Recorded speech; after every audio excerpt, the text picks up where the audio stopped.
Muita treta, vixe, muita treta, vixe. I can feel it. Muita treta, vixe, muita treta, vixe. Eu estou sentindo uma treta.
Salve, salve, moçada! Salve, salve, rapaziada! Meus queridos ouvintes do Treta Talks, o podcast do treta.com.br, o seu podcast sobre as tretas da atualidade. Aqui quem tá falando é o Ivo Neumann, tô aceleradaço aqui, empolgadaço, vocês não sabem, mas hoje a gente tá gravando num dia diferente, uma hora diferente, então foi perto da hora de tomar o remédio aqui, então o podcaster tá louco, e eu vou aproveitar aqui pra saber se o gerente enlouqueceu. Como é que você tá, meu querido André Escobar?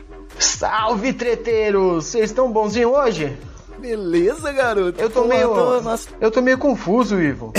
A gente tá gravando, né? Tem sol lá fora. Eu tô achando meio estranho, rapaz. Eu vou desligar daqui e vou fazer janta, que a única coisa que eu sei fazer é sempre assim. Eu tô no ritmo já. Pois é, e com isso aí, né, a gente gravando de dia, levanta a suspeita aí sobre Laurinha e sobre Charles Peixoto, né? Será que Laura Cristiana é uma vampira, né? O que eles fazem durante o dia? É o crepúsculo do Treta Talks. E agora eu vou apresentar aqui pra vocês este convidado, este senhor, que aí a gente tá tentando chamá-lo desde o episódio número 0 desse podcast, que eu tô convidando esse rapaz aí pra participar dessa conversa do Treta Talks. Eu sou um grande fã, o camarada que, acima de tudo, é lindo e agora vai emprestar a voz dele aqui pro Treta Talks. Vou chamar pra vocês Dr. Eric Krominski. Olá! Que isso, eu que agradeço a oportunidade aqui de estar aqui com vocês. Eu gosto muito do Treta Talks, já ouvi vários episódios e sou fã de você. Eu sou seu fã também, ô Ivone. Aqui não tem cachê, mas tem rasgação de seda, porque... Pelo menos, né? Só mas, entra... ó, não, no podcast Treta Talks tem uma regra. Só entra gente boa. A gente não... vamos gravar com um cara ali pra ter o episódio. Não, se cara ali, fica lá e a gente grava entre nós aqui, entendeu? Só entra aqui gente muito boa, como vocês estão percebendo, né? A gente tá numa sequência de convidada aí agora, Dr. Eric Krominski. Bom, eu queria aproveitar então e saber aqui do Eric. Aliás, primeiro vou ter um papo pessoal aqui, vocês ouvintes, abaixem o volume aí que eu vou só ter uma conversa aqui com ele. Eric, você parou de ir nas festas de música eletrônica, de tunts-tunts? Porque antigamente eu esbarrava com você, hoje em dia eu tô me sentindo, né, só tem jovem lá, tô me sentindo mais velho, sentindo falta aí do pessoal daquele Terra em Transe. É verdade, pra quem, só pra contextualizar, eu e Ivo fomos vizinhos de barraca num Terra em Transe, que é um festival de música eletrônica que festival acontece na Bahia. Fantástico. Sei lá quantas mil pessoas acampadas na beira de um lugar onde é a divisa do rio com o mar. O Terra em Transe é tipo o universo paralelo para pessoas que não estão afim de passar perrengue, entendeu? Exato, Ele é uma maquete. Mais... Exato, só que assim, são 4 palcos 24 horas por dia.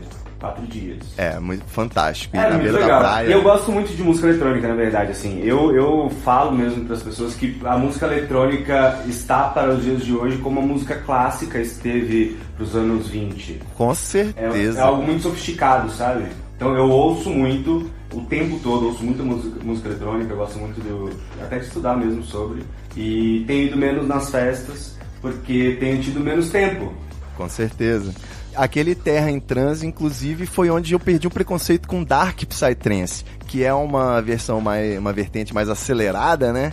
Eu tinha o preconceito de que eu não conseguia nem dançar aquilo ali. E foi nos shows que teve lá nesse Terra em Transe que eu comecei a perceber que realmente a parada é mais orquestrada, né? Mais, assim, pra você ter uma experiência auditiva muito sofisticada do que simplesmente acelerar uma música pra você ficar se chacoalhando, né? Digamos porque assim. Existem vários objetivos, né, na música eletrônica. Essa daí é quase contemplação, saca? Exatamente. E vou deixar a dica aí, quem sabe botar de novo nessa trilha aí o Sectio Aurea, que é o projeto suíço que toca um high-tech, psytrance, é a coisa mais fina que eu já ouvi até hoje. Vou deixar uma palhinha aí, já que o Eric gosta também.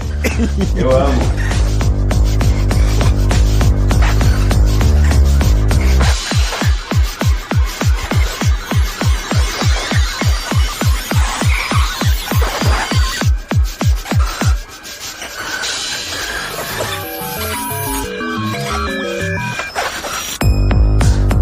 Mas o que eu queria saber aqui, pelo menos pra quem não sabe, né, os ouvintes do Treta Talks, podem não fazer associação do nome à pessoa, mas com certeza o pessoal já viu, uma daqueles estudos revelam, né, que quem come, sei lá, quem fuma maconha transa mais. E aí você vai ver, assinado, muito interessante. Então, a internet, já que a revista Super Interessante não deu conta de acompanhar a altura, né? A internet ganhou. Olha, críticas à grande mídia. Não, eu tô falando porque eu criança, eu assinava Super Interessante, entre outras revistas. Depois, adolescente, eu ganhei o livro do Guia dos Curiosos, né? Fui ganhando os livros. E eu sempre gostei muito desses assuntos de curiosidades da ciência. E você conseguiu fazer, antes de todo mundo, né? Inclusive, na internet, você conseguiu distribuir essas pílulas aí de curiosidades, né? Conta pra gente a experiência do Muito Interessante e o que você tem aí pro futuro do projeto, que eu sei que vem coisa boa por aí. Vem, Cara, é muito louco, porque assim, eu também sempre fui muito fã da Super Interessante, da Mundo Estranho, Guia dos Curiosos, eu li toda a coleção, sabe? Eu sempre fui fã pra caraca. E eu tô acostumado a não poder falar palavrão, eu falei pra caraca. Aqui você tem que infantil. No contrato você tem que falar pelo menos um palavrão, Eric. Então pensa na cota aí. Porra. E aí, realmente, né, a Super e essas outras revistas até tinham conteúdo na internet, mas se mantinha sendo uma revista. E o muito interessante, a ideia é uma ideia diferente, não é um concorrente, eu não vejo como um concorrente da Super, não vejo como... Até porque você não tem uma equipe com um monte de jornalistas, aliás, nem eles agora, né? Nem eles. Não, agora tem. O clima pesou. Eles voltaram a produzir. Ah, que bom. Eu acho bom, eu consumo, acho muito legal. As pessoas acham que eu não gosto da Super. Eu não tenho nenhum problema com a Super. Eu tenho um problema com os sites que distribuem fake news. Porque o que aconteceu? Realmente a gente começou com esses lances de curiosidades, que é tipo resumir um grande estudo de uma forma simples para as pessoas entenderem. E aí outros perfis começaram a fazer isso. Muito legal. Só que, e aí, nessa onda de fake news... que foi mais ou menos nessa época. Eu tava vendo hoje, o Muito Interessante tem 9 anos, cara. Opa! Já é um senhorzinho. Já viu muita coisa acontecer, né? Já viu muita coisa acontecer. Mas você tinha esse lance de se preocupar em não postar uma balela, né? Você checava lá... Sempre tive essa preocupação, é claro. Por mais que Oxford divulgando que ovo dá câncer, ovo faz bem pra saúde, café faz mal, faz bem... Mas na verdade assim, a gente divulga o estudo, não é segundo o Muito Interessante, é segundo o estudo. Isso. Então assim, a gente divulga um estudo que foi feito numa instituição que a gente acha que é relevante, mas a gente estuda, a gente inclusive publica o contraditório do mesmo estudo, sabe? Acho que isso é legal. Mas boa. Aí o que aconteceu? Teve esses perfis que começaram a crescer muito, o que eles fizeram? Eles pegavam, eles não só copiavam os posts da Super Interessante, da Mundo Estranho, do Muito Interessante, do Mega Curioso, que é um site muito bom também, que não tem fake news. Eles pegavam esses conteúdos, só que eles usavam a criatividade em cima da realidade e o conteúdo ficava muito mais apelativo. Então eles misturavam ficção com realidade pra crescer, e aí eles cresceram pro caralho. Do jeito que você falou... Foi bonzinho, né? Usavam a criatividade, foi muito bonzinho. Do jeito que você falou, eu achei que era uma coisa boa, mas você tá querendo dizer que os caras viajavam na maionese e inventavam coisa que não era a notícia, pô. Exato! É aterrorizante. Mas é aquilo, né, cara? Quando você tá num site e aí você vai vendo o que dá certo, o que dá certo, o que dá certo, você pensa, pô, por que não eu poderia inventar também? Já que Oxford fala cada besteira, né? Todo dia Cambridge lança uma nova, eu vou falar uma aqui, ninguém vai perceber. Exatamente. A diferença é que é um estudo e não alguma coisa que você tirou da sua cabeça, né? Exato, é muito mais difícil você competir com a ficção, né? Fingindo de realidade. E me conta aí assim, quais as dificuldades, né? Porque eu sei que você atravessou a crise dos produtores de conteúdo, né? Dos blogueiros, que atingiu também influenciadores, né? Tudo virou YouTube, virou hoje Instagram e vai saber o que mais. E como que você se adaptou a isso e tá planejando aí futuro do Muito Interessante? Cara, na verdade, assim, eu tive agência, né?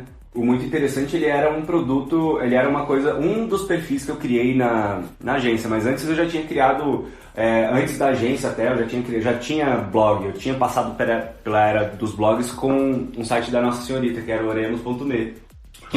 Que eu cobria celebridade, sabe? Fazia BBB, Fazenda. Eu nem sei porquê, cara. Eu não sei como eu vim parar onde eu tô agora, velho. Porque não fez o menor sentido. Você ia muito ao dentista e ficava lendo Contigo. Eu fazia piada de fofoca e tirinhas de humor religioso, cara.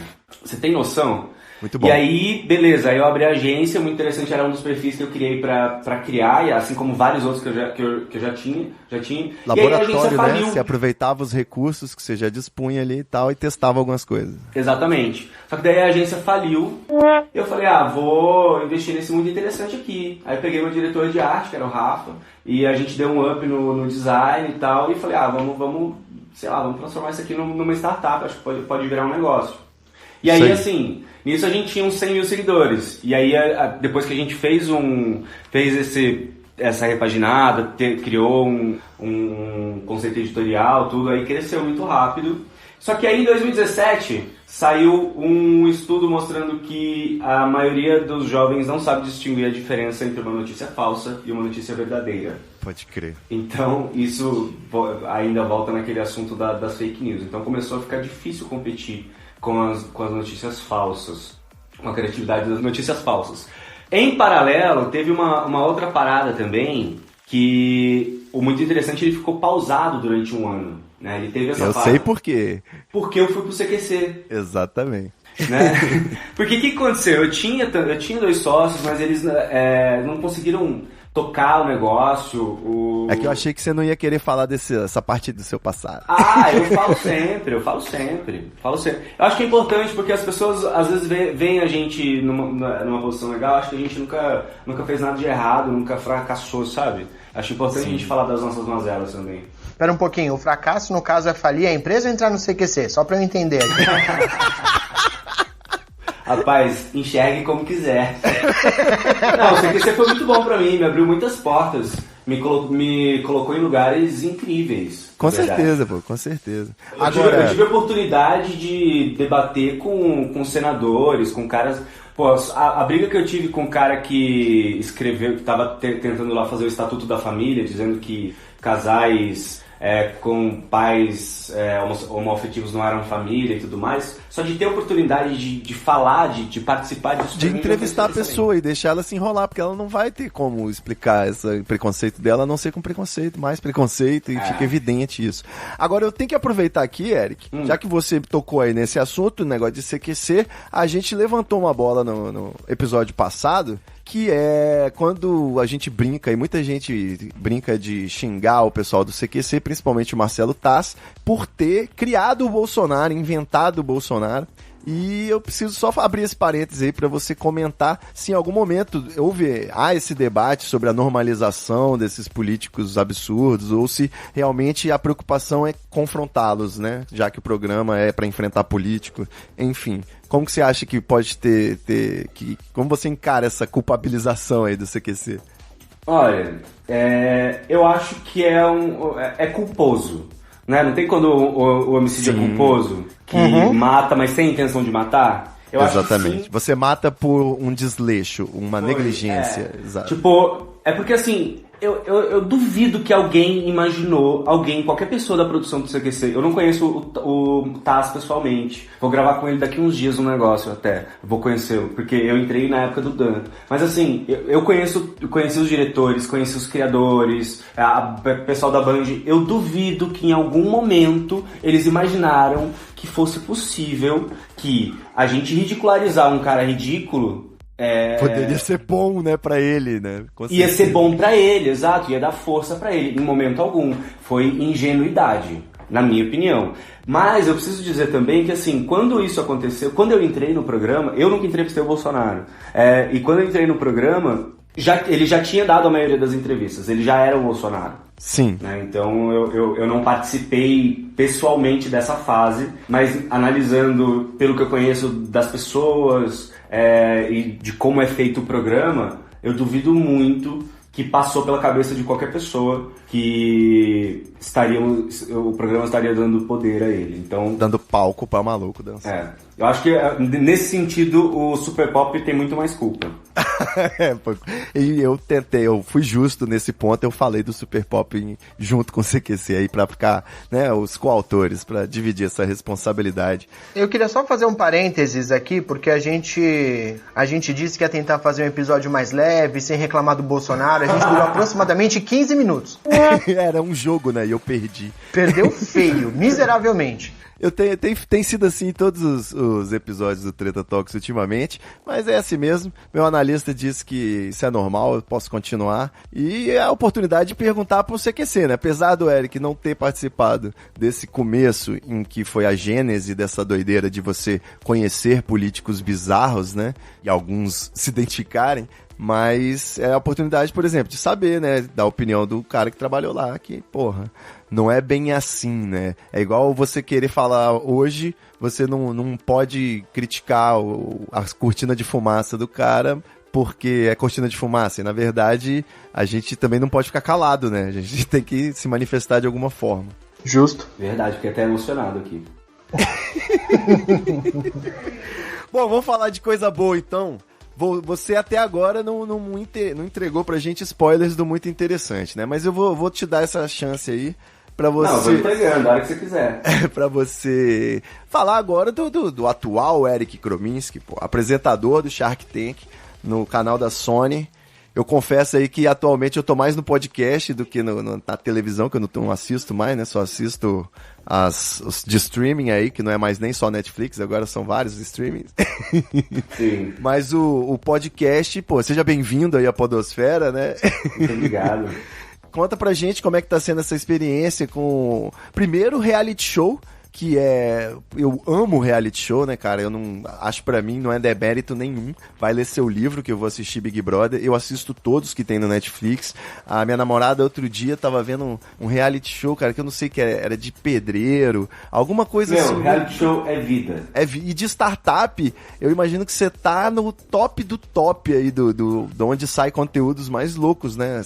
Esse lance de tecnologia, startupismo. Conta pra gente, mas fique esperto que em qualquer momento o @startup da Real pode entrar na ligação aqui.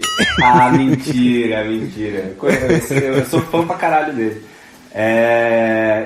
Eu sempre fui muito fã do Shark Tank, do americano. Eu sabia que tinha uma primeira temporada no Brasil. E o Shark Tank, ele é um reality show de empreendedorismo, igual você falou, né? Não são só startups que aparecem lá para pedir investimento. São, tem desde pessoas que só têm uma ideia até, empresas já consolidadas querendo expandir. Então, assim, é bem amplo, assim, são vários segmentos. E, cara, o Shark Tank Brasil foi o primeiro trabalho que eu fui convidado para fazer. Em todos os outros eu fiz teste, concorri com milhões de pessoas. No Shark Tank, a Floresta, a produtora, e a Sony entraram em contato comigo perguntando se eu teria interesse Eles queriam você, né? Seu corpo nu. Digo, vestido. Porque eu já tinha, né? Eu já passei por uma aceleradora de startups, além de ter passado pelo CQC, já tive uma empresa. Então, eu sempre tive envolvido no universo do empreendedorismo também, além de ser comunicador. Então, fazia muito sentido, sabe? Certo. E aí, eu entrei, na verdade, como um repórter especial, que é pra entrevistar as pessoas antes e depois dos pitchings. Então, tipo... Certo. Cara, o cara vai tá prestes a ser jogado pros tubarões, né? Então, eu ver como que tá a ansiedade do cara. Pra você ter uma ideia, cara, teve um cara nessa temporada, que eu não vou falar quem é, porque ele me contou, né? Enfim, que ele se mijou nas calças antes de entrar no tanque. Caralho! Caramba! Literalmente, tipo, teve que parar a gravação, o figurino teve que arrumar uma calça pra ele, pá. Você teve que explicar que não era tubarão, né? Era só metáfora, né? Não, é porque assim, imagina, tipo, não é... às vezes é só uma ideia, mas só que geralmente, tipo, no caso desse cara, era o projeto da vida dele, sabe? O cara tava indo lá pedir não só 400 mil, mas 400 mil, mais uma pessoa que tem expertise pra fazer o negócio dar certo, sabe? Que, tipo, aumenta as chances em 100 vezes o negócio dar certo. Porque a pessoa já passou por 1000 etapas daquele jeito. Entendeu? Então, assim, muitos não vão mesmo em busca da grana, vão em busca, tipo, dessa oportunidade, além da exposição no programa. Ô, Eric, esse modelo de apresentação é uma exclusividade nossa? Porque o americano, por exemplo, não tem, né? Eles têm uma narração num voice-over, mas não tem uma pessoa apresentando. Não tem. Pelo resto do mundo, você sabe se é igual ao nosso ou se é igual ao original? Não, o nosso foi o primeiro. Como eu falei, eu entrei como um repórter, né, pra pegar a emoção do pessoal antes e depois do tanque. E aí, aos poucos, a gente foi, o diretor, o pessoal do programa foi sentindo a necessidade de explicar um pouco sobre... ter um pouquinho de conversa sem ser os tubarões, porque os tubarões, eles são uma figura imponente. E aí precisava de alguém ali mais intermediário para conversar com as pessoas, né? Que eu sou mais ou menos um representante do espectador ali. Boa, pra fazer o storytelling, né, do caso. Exatamente. Então, assim, tanto é que você vai ver que eu apareço super pouco no programa. Eu apareço em momentos bem pontuais, porque, assim, o foco é o pitching, né, os tubarões, é o empreendedor e tudo mais. E também apareço nos publis. Então, assim, eu acho que comercialmente também pro programa faz sentido, porque imagina, como que você vai contratar um tubarão, né? O cachê de um tubarão é milhões. Então precisa ter uma figura do programa para falar das marcas, fazer os merchans. E eu gosto, porque as marcas são muito legais, né? E os conteúdos que a gente faz de publi são sempre... Nunca é uma coisa só sobre serviço. É sempre uma entrevista com alguém legal pra caramba, sabe? É sempre um conteúdo mais longo, um conteúdo legal. relevante, né? É, sempre um conteúdo relevante. Então, assim, eu acho muito legal que tem essa preocupação, sabe? E conta os podres pra gente. Os tubarões, eles chegam por uma portinha dos fundos, você entra na cadeirinha com aquela cara impassível, ou você conversa com os caras? Eu quero saber os podres. Quem é que peida no camarim? Eu quero saber de tudo. É o job mais organizado que eu já fiz na minha vida. Porque, assim, o CQC era muito legal, mas era uma zona. O CQC era uma zona. Era muito legal, mas era uma zona. O Shark Tank Brasil é o job mais organizado e mais gostoso mesmo de fazer, porque a galera é muito legal, sabe? Eu não digo nem os tubarões, mas a equipe é uma equipe de mais de 120 pessoas. E é sempre a mesma equipe, que é a galera da floresta. Agora, entre os tubarões, eles, pelas regras do programa, eles não podem ter contato com os empreendedores antes deles entrarem no tanque. Tem que ser surpresa. Nem podem ser legais também, né? Faz parte do contrato aí. Os caras são tubarões, pô. Não, na verdade eles são legais. Na verdade, assim, eles são tubarões, eles investem dezenas, às vezes centenas de empresas. Eles têm uma expertise que é inegável, ninguém tem, né? Isso é inegável. Agora, eles se relacionam com todo mundo lá. Alguns se relacionam mais, outros se relacionam menos, outros são mais na deles. Mas assim, todos eles... Eu sou muito amigo da Camila, então a gente é muito próximo. Então a gente se encontra sempre. Tava com ela ontem, eu almocei com ela. grava. O Caíto também já é mais próximo. Dos outros eu sou menos próximo, não tenho uma convivência ainda assim. Mas o João, eu troco ideia com o João me dá conselho, o Semenzato me dá conselho, a Cris me fala as coisas. Então eu gravo, né? Eu gravei podcast com todos eles. Então a gente tem uma relação muito legal, cara. Eu não tenho nenhum podre pra falar, juro pra você. Então vamos terminar o programa aqui porque não tem nada interessante. Boa noite, gente, tudo de bom? É muito louco, porque obviamente nós não somos concordantes em tudo. E uma das coisas mais legais do programa é que os tubarões discordam entre eles. Eles, né, no ar eles brigam até às vezes. O tempo todo, Tipo, tem o cara investe num produto, o outro tá falando assim, eu acho que isso aí é uma merda, eu não confio em você. Então, assim, isso eu acho muito legal, são personalidades muito distintas e isso faz o clima do programa. E eu acho que eu sou ainda mais distinto deles, em vários aspectos, né, porque... eu não sou um tubarão, eu sou um empreendedor que, já fali uma empresa, já criei uma startup e tô tentando aí. Eu sou tipo o cara que vai lá se apresentar, entendeu? Uhum. Então nós somos diferentes mesmo. É a perspectiva do peixe, né? É a perspectiva do peixinho, né? E aí a história do podcast, cara, o que foi? Eu tô desde a 3ª temporada, ô Sony, vamos fazer uma live, vamos fazer um negócio, vamos fazer um podcast, sabe? Vamos, pelo amor... Jogar uns tentáculos na internet, né? Porque, por exemplo, igual você não é um espectador do programa, mas você ouviu o podcast. Exatamente. Então, a chance de você ver o programa é muito maior. Exato. Né? Qual episódio do podcast você ouviu? O primeiro, o piloto. A Ana Paula Padrão com a Camila Maravilhosa, isso. Muito legal, né? Eu gostei muito. Vamos aproveitar para fazer um pequeno merchan aqui, uma produção Estalo Podcasts. Uma produção Estalo. Olha aí! Não, nossa, na verdade, assim, eu gostei muito de todos os episódios. Esse, pra mim, foi muito especial, porque a Ana Paula Padrão... A Ana Paula Padrão é foda. Prendeu, assim, positivamente. Com a Camila, elas são amigas, então deu um papo muito legal. Se deixasse, a gente fazia 5 horas de podcast, foi muito foda. Exatamente. E eu tô aprendendo, na verdade, assim, sabe? Tô me apaixonando muito pelo universo do podcast, tenho ouvido muito. Todos os dias eu ouço 3 ou 4 episódios de alguma coisa, tô meio que viciado mesmo. E, sei lá, tô estudando pra aprender e entrar legal nesse universo. Eu acho que só pra dar meus 20 centavos, né? O grande lance do podcast mesmo é você poder ter a sua atenção difusa, né, cara? Tem gente que até trabalha ouvindo podcast, minha namorada aí ouve podcast trabalhando, ela é arquiteta, né? Então é um negócio que ele casa com o dia a dia e às vezes você tá lá fazendo 2 coisas ao mesmo tempo. Exatamente. E todo mundo faz isso, né, hoje. Ainda bem. Sim. São 15 horas. Opa. Vocês ouviram isso? São 15 horas. 15 horas. O meu computador faz isso porque eu perco a noção do tempo, cara. Então de hora em hora ele me avisa e toda vez eu respondo, caralho, já? Cara, isso tá parecendo eu, né? Porque eu tô num nível que atualmente eu tô jogando no Google Agenda até os banhos, né? Daqui a pouco vai ter que botar um aviso aqui, respire, inspire. Vivendo com a ajuda de aparelhos, né? Estamos todos Nossa, eu vou twittar isso. Estamos todos sobrevivendo com a ajuda de aparelhos. Mas olha o Twitter aí de oportunidade. Vamos lá, onde estava? Agora a gente, depois quando dá essa doideira, assim, a sequela, a gente parte pro outro bloco e fecha o episódio. Foi uma musiquinha de transição. Sim, o editor salva vidas nessas horas. Deu uma sequelada mesmo.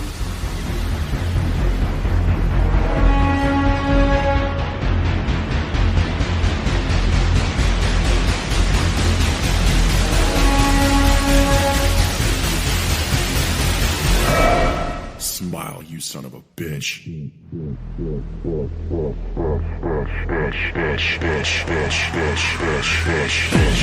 Professor Eric, lembrando aí, tem um assunto aí também, vou aproveitar aqui, né, pra tirar as curiosidades, que eu me mudei de São Paulo, a gente parou de se encontrar aí, de beber, Então, aquelas coisas aí, botar o assunto Você nem sabia que eu era gay, né?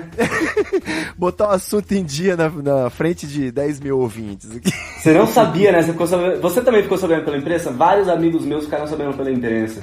Hoje não, eu tenho eu vergonha fiquei disso. sabendo pela imprensa porque eu desconfiei que aquele rapaz que andava com você pra cima e pra baixo no festival não era o Paulo Negão, tá ok? Exato. Então, eu conheci seu esposo, mas eu publicamente eu nunca tinha reparado você falar, nem levantar nenhuma bandeira, nenhuma causa. E aí o que? Me ocorreu, né? Muito provavelmente o Eric é mais um dos muitas pessoas aí que vivem de certa forma, apesar do clichê, mas viveram trancados no armário aí, tiveram que suprimir, né, da publicidade aí da sua vida pessoal e até de manifestações públicas de afeto para evitar problemas profissionais, comerciais e familiares, né? Enfim, não tem como fugir desse assunto. Se você puder dar uma palhinha pra gente. Uma palhinha. Conta como é que foi esse processo aí, que eu imagino que não deve ser nada fácil. Cara, na verdade, assim, eu saí de casa muito cedo justamente porque eu venho de uma família absolutamente preconceituosa, né, absolutamente tóxica nesse sentido.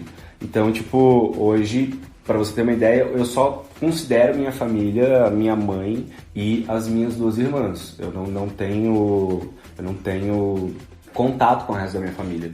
Então, assim, isso... Nem é obrigado, né? Perfeito. E nem sou obrigado. Na verdade, assim, se glamoriza muito, né? Se romantiza muito a relação com a família. E eu acho maravilhoso quando você tem uma boa relação com a sua família. Por exemplo, eu tenho uma relação excelente, maravilhosa com a família do Pablo, meu marido. Certo. A minha sogra é maravilhosa. A gente vai, a gente sai junto. Minha sogra bebe até as 4 da manhã cerveja com a gente no bar, pra você ter uma ideia. Excelente. Não tem como não gostar de uma pessoa assim. Então, impossível, né? E ao contrário da minha família, que é absolutamente tradicional, de direita e tudo mais.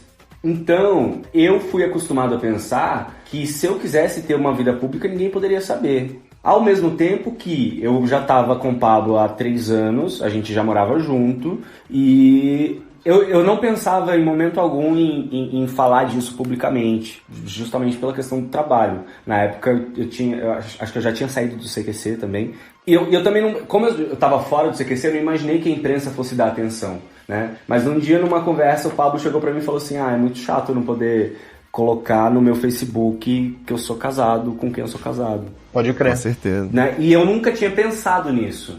Sabe, eu juro que eu não... Tipo, é claro que... Porque pra mim eu já tinha normalizado isso de não pegar na mão em público, de... Sabe, pra mim era normal, era da gente ser... Só ter carinho entre a gente em casa. E aí a gente começou num processo primeiro, de tentar quebrar isso, né, de se manifestar em público. E a gente passou a se manifestar publicamente, se beijar em público, andar de mão dada e tudo. E aí teve um dia que eu fiz um post no Instagram falando, olha, muita gente acha que é meu brother, que é meu amigo, não sei o que e tal, mas ele é muito mais do que um amigo, né? E aí, mano, aí eu fiz o post e dormi. A hora que eu acordei, porra, tava... Não teve trending, mas tava na capa do UOL, né? Eric Krominski quebra a internet. Aí eu falei, caraca, não quebra não, gente, eu tenho que fazer trabalho ainda. Exato. Aí, tipo, as pessoas começaram como eu acho que poucas pessoas sabiam... Esse é o lance, né? É o que a gente já discutiu muito aqui sobre masculinidades e essa opressão aí, The Mask e o Live-In, de você é o cara que se fala, o Bolsonaro ia falar, esse cara aqui nem dá pinta. Né? Exato. Então, muita gente se engana a partir dos estereótipos, né? E isso é uma coisa muito frequente, na verdade. As pessoas viram e falam pra mim assim, Eric, que legal, você é gay, mas você nem parece. Que legal por quê? Sabe? Isso aí é mais um retrato do machismo enraizado. Porque o cara que é afeminado, ele não escolhe ser afeminado também. Isso já começa por aí, entendeu? Ele é afeminado. Você acha que ele gosta? Você acha que se ele pudesse, ele não abriria a mão de todo o preconceito que ele sofre por ser afeminado? E além disso, o que é que tem, qual o problema no ser feminino, né? Sempre tem essa relação de humilhação com o ser feminino. Sim. Então, eu sempre que a pessoa elogia o fato de eu não parecer, eu particularmente acho que eu pareço bastante, mas quando a pessoa faz isso como um elogio, eu sempre faço questão de lembrar que isso não é um elogio. Com certeza. Eric, essa postagem que você comentou faz tempo, não? Ah, faz tempo. Agora eu sou muito ruim de data, viu? Eu posso falar 2 anos, mas pode ser 3, pode ser 2, pode ser 1. Entendi. Escobar tá te stalkeando aí. Não é, sabe o que é? Eu vou falar assim, porque talvez eu tenha sido esse cara meio babaca. Porque eu conheci o Eric pelo programa, na verdade, eu já assisti o Shark Tank, eu vi ele no programa, e aí eu segui o Eric no Twitter, porque eu vi alguma postagem passando no posicionamento, eu falei, não, pô, esse cara tem mais conteúdo do que parece, que legal, cara. E aí comecei a seguir. E aí eu vi uma postagem no Instagram que ele compartilhou no Twitter com o marido dele. E eu fui esse cara meio babaca que eu falei, nossa, gente, eu não fazia a menor ideia, rapaz, que coisa. Ainda comentei com a minha esposa. Falei, olha, lembra aquele cara do Shark Tank? Ele é casado, fez uma postagem agora, acabei de ver aqui, eu não fazia ideia. Mas, tipo, como curiosidade mesmo. Mas talvez eu tenha sido esse cara meio babaca. Eu acho que, assim, aí acho que não chega ao ponto de ser babaca. Aí é uma coisa assim, é uma coisa normatizada, cultural. Você ficou surpreso. Não, pra mim contou como ponto positivo, não negativo. Não me entenda mal. Então eu acho que você não foi babaca. Eu acho que babaca é aquela pessoa que fala assim, nossa, parabéns, viu? Tem pessoas que chegam ao ponto de falar assim, você vê, pode ser gay assim pode ser gay, não precisa ser daquele jeito, sabe? Então, assim, existe um preconceito muito maior. E uma coisa muito louca é, quando eu tava no armário, né, que a maioria das pessoas não sabiam, tinham vários preconceitos que eu lia sobre, que outros amigos meus falavam sobre, mas eu não via, eu não acreditava que existiam porque eu não sentia. Entende? Certo. Então, a partir desse momento, né, que se torna público, ainda mais nesse caso, né, tipo, se torna um assunto, né, aí, porra, na época o TV Fama ficou na porta do meu ensaio, esperando pra me entrevistar, porque eu não queria falar com o TV Fama. Caraca. Porra. Quem quer falar com o TV Fama? E algo que não aconteceria se você estivesse revelando uma namorada mulher, né, num relacionamento hétero. Jamais. E a forma, sabe, eu não gostei da forma que eles abordaram, né? Tipo, você se assumiu, não sei o quê. Porra, não assumi nada, cara.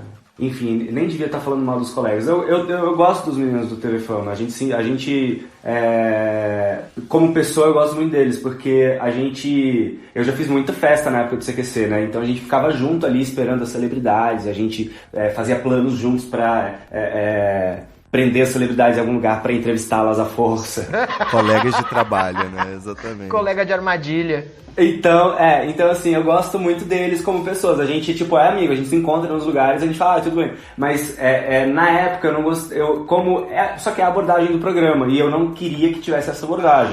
Eles me convidaram pra ir no Super Pop pra falar disso. Eu falei, não vou. Vou no Treta Talks, que é muito melhor. Super Pop já sabe o que deu, né, pro Brasil. Exato, não. Mas olha só que engraçado, você falando que tem um relacionamento legal com os meninos, que planejava junto pra encurralar a celebridade pra fazer da entrevista, mas quando você foi a celebridade encurralada, a coisa mudou de figura, né? Exatamente. Eu não ia falar isso não, mas você... foi excelente eu ter essa Parece que o jogo virou, não é mesmo? Foi excelente, cara. Eu falo que a minha vida, cara, é um eita atrás de eita, porque assim, não faz... Eu aprendo sempre da forma difícil. Tudo eu aprendo da forma difícil. Como eu não falei em uma empresa, eu aprendi falindo uma empresa. Mas também, tipo, eu entrei no CQC, não fazia muito sentido eu ter entrado no CQC. Eu não sou jornalista, cara, eu estudei até a 7ª série. Eu não era humorista, não era ninguém. Eu tinha muito interessante. Pô, mas você foi um excelente repórter no CQC, pelo menos. Muito obrigado. Muito obrigado. Como comunicador, né? Apresentador e tem conteúdo também, né? Pô, eu gostei muito, cara. Eu fiz política muito, que eu sempre gostei muito de fazer política. Fiz muito serviço de consumidor, que eu gostava muito de fazer, que é teste de honestidade, essas porra assim. Fiz muito celebridade também, porque na verdade, eles usavam... Eu não gostava de fazer celebridade. Eles usavam pra me punir. Eles me tiravam de Brasília e me colocavam pra fazer celebridade pra me punir. Punir por quê? Você deve ter feito umas coisas bem cabulosas. Né? Agora vai ter que revelar. Não posso revelar. Mas é porque assim, é TV aberta. né? Eu, além de ser repórter, eu apresentava também o CQC 3.0 ao vivo, junto com o Maurício Meirelles. É verdade. Que era um esquenta pro CQC que passava na Band mesmo. Porque assim, começava com o Pastor lá, era traço de audiência. Então a gente pegava de traço, tentava levantar um pouco a audiência pra depois começar o CQC mesmo. Sim. Então assim, foi uma coisa que caiu no nosso colo, sabe? A gente começou, tipo, tinha um roteiro mais ou menos, mas a gente não sabia quanto tempo ia ficar no ar. E a ideia era esperar subir a audiência, a hora que desse que eles achavam que era pico, a gente encerrava pra começar o CQC. Então tinha dia que o programa durava 15 minutos, tinha dia que durava 40 minutos. E a gente, tipo, enrolando, eu e o Maurício enrolando ao vivo lá. Então, era impossível eu não falar alguma merda. Era impossível. E assim, era muito difícil, porque eu nunca tinha feito nada parecido com isso. E era um diretor falando um argentino, né, falando em espanhol no ponto. E, pô, é ele que chama convidado. Não, o convidado ainda não chegou, sabe? E aí você vai, enrola. Foi uma loucura, assim, muito grande. E aí o que aconteceu? Eu fui punido algumas vezes nesse sentido por falar sobre assuntos que pediram pra não falar ao vivo, entende? Acontece. Mas era isso, eu era um pouco desobediente, eu era. Preciso admitir. Na vida, né? Na vida. Fala a verdade. Eu sou péssimo. Bom, mas então você era punido pelas coisas que você falava antes do programa e não durante o programa, que você falava no 3.0.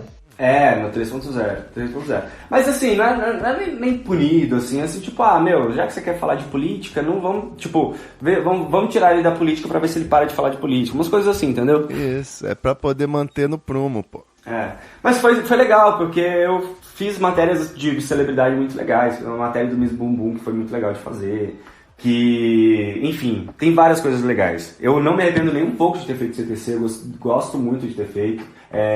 Fiz muitos amigos lá, eu tenho amigos até hoje da produção, de câmera, tem o Fabrício, que é um câmera amigo meu, até hoje a gente trabalha junto direto, sabe? Então, tipo, e pra você ter uma ideia, meninos, quando eu entrei no CQC, eu não sabia, a minha primeira matéria não entrou no ar, porque eu não sabia segurar o microfone. Isso significa que eu tava com o microfone na minha boca, aí eu falando, aí o convidado começava a falar, eu demorava pra ir pra ele. E aí ele terminava de falar, eu continuava falando e segurava o microfone na boca dele. Eu não tinha coordenação motora.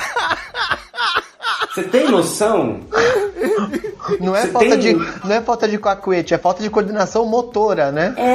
Eu sou disléxico, cara. Eu tenho TDAH, eu não fazia o menor sentido eu estar ali. Você fez involuntariamente o quadro daquele repórter que fica de sacanagem e não bota o microfone na boca da pessoa. Exato. O repórter iniciante. Exato. E eu era de fato iniciante. O repórter iniciante foi baseado no Eric, na verdade. Aqui tá a revelação. Exatamente. Ai, caramba. Mas então, eu não me arrependo nem um pouco. Eu faria de novo. Não faria de novo hoje. Mas se eu não tivesse feito, eu faria de novo. Como é que é? Eu não entendi, não. Não, que eu falo assim, eu não me arrependo, eu faria de novo. Não que se voltasse o CQC, eu faria novamente. Mas se eu não tivesse feito, eu não me arrependo, faria de novo. Bom, vocês viram que alguém ressuscitou a arroba, né? Eu sei quem foi. Tem várias pessoas que têm aquela senha, tá? Não vou dar nomes, mas foi só uma zoeira, gente, tá tudo bem. Não sei. Aí todo mundo ficou assustado, né? Não vai voltar. As pessoas não têm noção, cara. Eu trabalhei rapidamente durante 1 ano com social media, fiz uns bons trampos lá junto com o Não Salvo e tal, e a maioria das contas de cliente tá tudo comigo até hoje. Os caras não têm preocupação de apagar o usuário, de mudar a senha. Várias contas de marcas, né? Ainda tem a senha aqui, eu simplesmente tirei, mas tirei pra não cometer um equívoco jamaicano aí, sabe? Acontece, é muito comum. Segurança da informação, você vê aqui. Eu preciso me proteger de mim mesmo, né? Mas até onde eu sei, o problema é, até onde eu sei, a Band não tem a senha do Twitter. Oi? E aí tem essas pessoas que têm a senha, mas eu sei de algumas que têm a senha, eu não tenho, porque eu era novato, mas é uma treta acessar do Twitter. É algo que a Band poderia resolver com um e-mail, de repente, né? Poderia resolver com um e-mail, mandando um e-mail pro Twitter. Manda um e-mail pro Twitter. Mas eles não estão nem aí, eles não estão nem preocupados com o CQC. O CQC, tipo, eles estão cheios de outras tretas pra resolver. Deixa lá o Twitter do CQC, foda-se. Com certeza, e nem, gente, no Brasil não merece que retorne o CQC, gente. Vamos pensar em outra coisa. As coisas já estão ruins demais, né? Dá um tempo. Cara, eu discordo. Eu acho que o CQC, ele, é claro que ele teve essas revelações, essas coisas, não sei o que e tal, mas eu acho que hoje... eu acho que se ele acompanhasse o pensamento político hoje, o CQC sempre foi um programa de centro-esquerda, né? Sempre foi a favor do aborto, a gente sempre foi editorialmente contra a legalização das armas. Verdade. Então, assim, eu acho que também colocar essa conta no colo do CQC eu acho muito pesado. Certo. Né? Não, eu falo aqui de sacanagem, de pura maldade mesmo, mas eu não perdi eu assisti todos. Então, eu falo só de brincadeira mesmo. Eu não me importo que brinque, mas como as pessoas sabem que eu trabalhei lá, eu acho importante dizer isso. Eu acho que, claro que tem uma culpa, mas é aquilo, é culposo, não é não teve uma má intenção, né? Antes de tudo, era um show para televisão, né? Era um resumo semanal, né? Que mostrava pontos diferentes, inclusive tinha repórteres com visões diferentes, tinha desde de um mais de esquerda como eu, até o Mal, que é mais centro, talvez. Mas, no geral, o programa sempre foi pró-direitos humanos, Então, eu acho que hoje teria muita pauta, teria pauta para um CQC diário. Eu só eu gostaria de ter produzido algo assim pra internet. Eu só não produzo algo assim pra internet porque eu acho que não tem potencial comercial. Será? Verdade. Não tem, porque quem vai patrocinar? Mas será que hoje não seria mais necessário do que foi na época? Não tem um potencial comercial no nível de um startupeiro empreendedor, Shark Tank, né, como o senhor. A gente vai comendo pelas beiradas, né, Escobar? A gente faz o que pode. Estamos aí trabalhando de graça. Não, potencial comercial é isso, tipo, os anunciantes, né, tipo, é complicado, né, o mercado publicitário, a política ficou tóxica pro mercado publicitário. Justo. É isso. Justo. É isso aí, então. Acho que temos um programa, né, Escobar? Temos um programa. Temos um Treta Talks, fazer igual todos os podcasts brasileiros. Temos? Mas a gente só falou sobre mim e vocês. A gente não interessa pra ninguém, Eric. Esse é o problema. A gente vem sempre aqui, Eric. Você tá por fora. A gente vem. Você tem que aparecer mais aqui, aparecer no episódio de noite, que aí os vampiros da bancada fixa também vêm, né? Laura Cristiana e Charles Peixoto. E como que é que você convida? Você convida em cima da hora, assim? Ou tem um dia certo e olha a denúncia! Pô, é porque não. O que acontece é o seguinte. O convite sempre foi feito. Mas aí, o cara é celebridade, não vou ficar enchendo o saco dele. Tem gente que eu mando e-mail todo mês. O Eric era um daqueles que eu mandava todo trimestre, aí depois semestre. Só que, de vez em quando, eu tentei chamar uns assim, cara, tá on. É tipo, a gente vai fazer um episódio sobre você não quer participar, não? E eu, tipo, aí ele manda essa mensagem, tipo, eu tô no meio do furacão, sabe? Tipo, apresentando um evento na Bahia. Falei, caralho. Não, tipo, eu tô na fila da balada, eu tô no meio da formatura da minha mãe. Mas eu sempre tive vontade de participar, tanto é que nessa oportunidade eu mandei lá no Twitter, falei, velho, vamos tirar logo isso, vamos fazer isso. E eu quero participar em que eu não seja o assunto. Mas você quando quiser. Uma boa pauta. Vamos participar aqui, a gente tá gravando toda semana. Vou deixar o alerta aí quando o senhor puder, tiver a possibilidade. Agora a gente tá ampliando a bancada. Isso aí. Vocês têm um dia certo? A gente costuma gravar nas terças, mas geralmente os convidados também pode ser na segunda ou na quarta, ou na quinta ou na sexta. No sábado à tarde. A gente tá sempre aí. É aquilo, mano. Você pode mandar de última hora. O máximo que pode acontecer é eu não poder.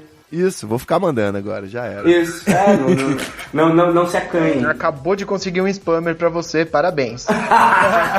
Não, real, tá autorizado e gravado aqui.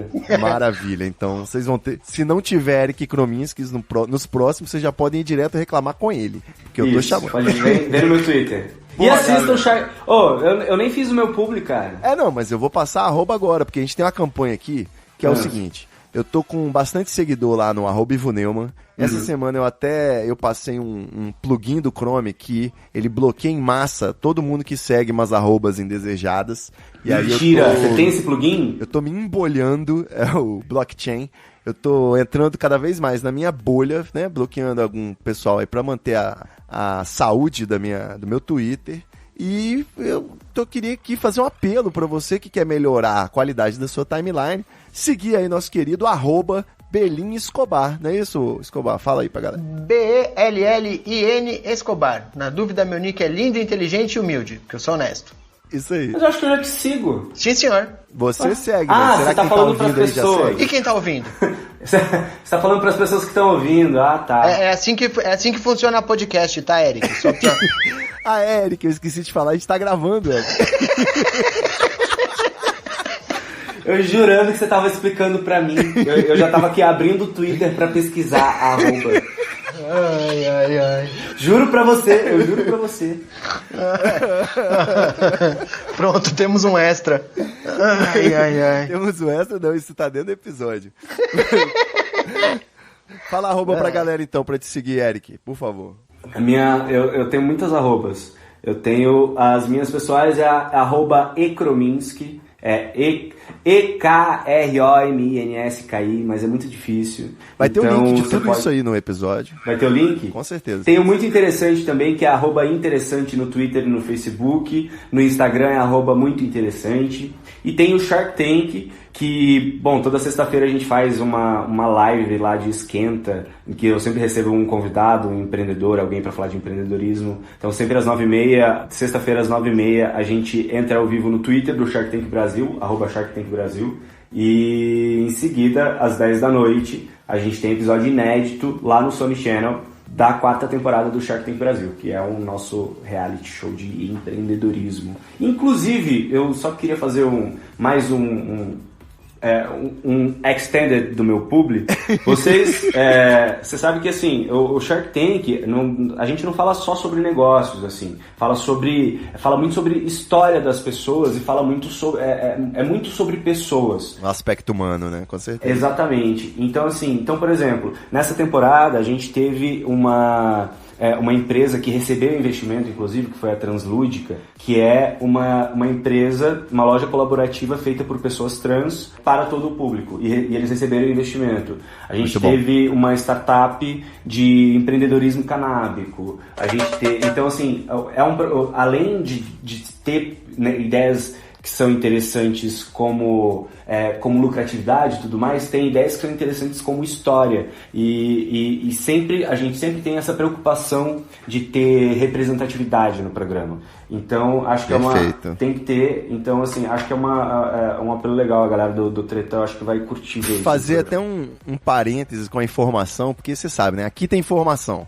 É um parênteses do quem lacra não lucra. Eu acho que eu tentei fazer esse parênteses outro dia, mas eu falei alguma besteira e não foi pro ar. Eu fui pesquisar em uns fundos, né, de alguns bancos, e o fundo de empresas que tem propostas de equidade, por exemplo, fundos que negociam ações dessas empresas, que assinaram pacto na ONU, que tem equidade nas mulheres em posição de chefia e coisa e tal, eles rendem, tipo, cerca de 5 a 10% mais do que a média da Ibovespa, sabe? Por exemplo, que é o parâmetro, é a nossa Bolsa de Valores aqui de São Paulo. Então é tipo, quem lacra não lucra já tá virando estatística de que lucra. Que é mentira, né?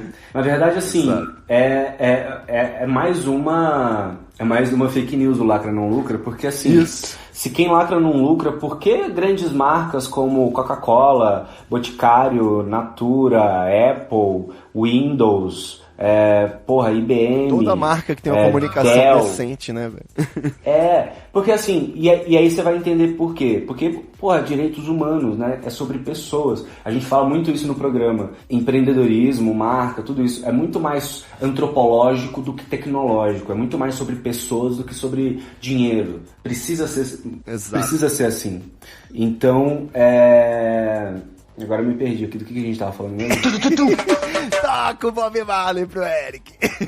Ô, Eric, mas peraí, você falou do programa, falou da live e o 3.000 Dentes podcast, produção Estalo Podcasts. É verdade. Tem podcast chama 3.000 Dentes, foi uma vontade minha, entrei em contato com a Estalo através de alguns amigos e, pô, eu fiquei fascinado com os programas, comecei a ouvir todos os programas da Estalo. Eu já conheci o Treta, obviamente, por conta do Ivo e tal. Mas eu nunca tinha prestado atenção na Estalo porque eu não precisava disso, né? E aí a Estalo virou, na verdade, o nosso braço de podcasts. A gente está planejando aí uma série de novos produtos, porque, enfim, eu dei uma cansada do que o Muito Interessante e a gente vai dar uma mudada e a Estalo faz parte disso. Então, olha aí, finalmente os spoilers do Muito Interessante.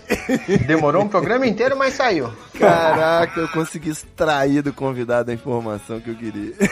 É isso, teremos mais spoilers. Muito Interessante sempre teve só a minha cara, então agora a gente vai ter vários apresentadores que vão representar universos e experiências de vida diferentes.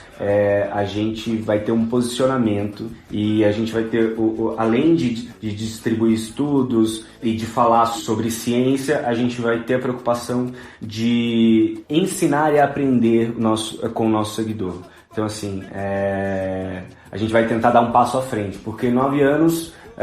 Há 9 anos era muito inovador a gente resumir um estudo para ser lido muito rápido. Isso era muito inovador no começo, era muito legal. Só que hoje... Faz parte até do ambiente tóxico que você mencionou, né? Exatamente.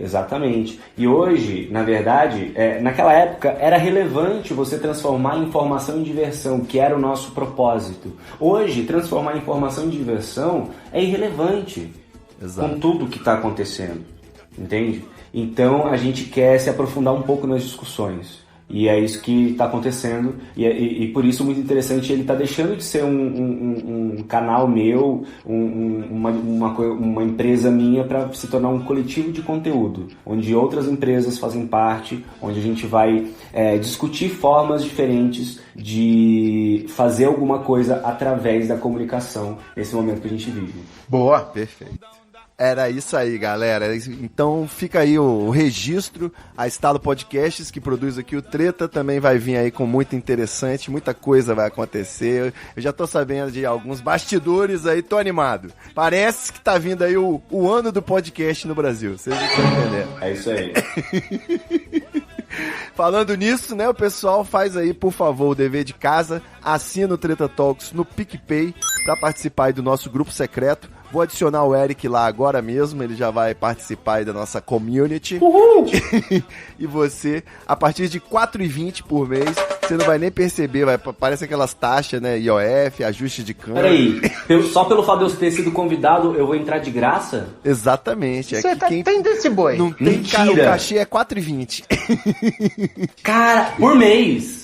Tá vendo? Por mês, é vitalício, cara. Se você parar pra pensar, R$4,20 por mês vitalício é o melhor cachê que eu já recebi pra dar uma entrevista. Olha aí, tá vendo, cara? Aqui é Treta Talks. É Chupa isso aí. essa. E esse grupo financia aqui esse podcast semanal, trazendo aí toda semana muita informação, entretenimento, cultura, variedade e gente bonita, apesar de ser em áudio, né? Mas eu vou botar a foto do Eric lá pra valorizar o Treta Talks. Valeu, galera. Valeu demais, Eric. Aqui é @IvoNeumann e até a próxima semana. É nóis. Valeu, gente. Obrigado, adorei, viu? Beijo. Show. Andou na prancha, cuidado, tubarão vai te pegar. Andou na prancha, cuidado, tubarão vai te pegar. Andou na prancha, cuidado, tubarão vai te pegar. Andou na prancha, cuidado, tubarão vai te pegar. Muita treta, muita treta. I can feel it. Muita treta, muita treta. Eu estou sentindo uma treta.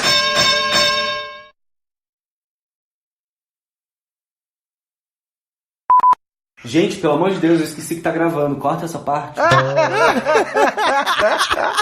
Sequelou! Isso é um quadro fixo aqui do Treta Talks, quando a gente sequela e fala com o velho. Pelo amor de Deus, Ivo. Nossa. Vai ter que botar um bip. Esqueceu que tá participando do podcast, né? Pelo menos a vinhetinha do Bob Marley o Eric vai ter que levar em algum momento desse episódio. Dúvida, sem dúvida. Só de sacanagem. Mas, gente, eu sou disléxico, esse é o problema. Estalo Podcasts.